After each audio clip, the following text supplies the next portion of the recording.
Hi అండి, French fries ఎలా చేసుకోవాలో ఇంట్లోనే చూసేద్దాం. పిల్లలు కట్టింటూ పెద్దోళ్ళు కట్టింటూ ఎంతో ఇష్టంగా తింటారు. ఇవి ఆలుగడ్డను తీసుకొని పైన పొట్టును తీసేసి బాగా కడిగేసి పక్కన పెట్టేసుకొని ఇట్లా పొడవు పీసులుగా కట్ చేసుకొని మళ్ళీ వాష్ చేసి పక్కన పెట్టేసి బాండ్రీ పెట్టుకొని నీళ్ళు వేసుకొని కొద్దిగా సాల్ట్ వేసుకొని ఇవి ఉడికించుకోవాలి.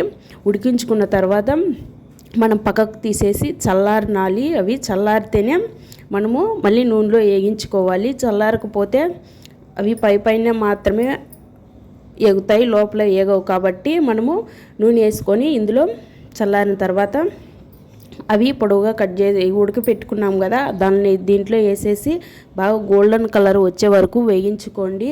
వేయించుకున్న తర్వాత మన దగ్గర డిష్ క్లాత్ ఉంటే దానిపైన వేసేయండి. నూనె అంతా అది పీల్చుకుండేస్తుంది. ఆ తర్వాత మన దగ్గర ఉప్పు కొద్దిగా, మిరప్పొడి కొద్దిగా పైన చల్లేస్తే టేస్ట్ బాగా వస్తుంది. మన దగ్గర ఉన్న సాక్స్తో టమోటా సాక్స్ కానీ వైట్ సాక్స్ కానీ వేసి మనము తినేయచ్చు. స్నాక్స్ లాగా పిల్లలైతే ఇంకా ఇష్టంగా తింటారు. వీడియో నచ్చితే లైక్ చేయండి, షేర్ చేయండి, కామెంట్ చేయండి. ఈ వీడియోలో ఎలా ఉందో నాకు కామెంట్ చేయండి తప్పకుండా. థ్యాంక్ యూ సో మచ్ అండి. పిల్లలు కూడా ఎంతో ఇష్టంగా తిన్నారు మా పిల్లలైతే.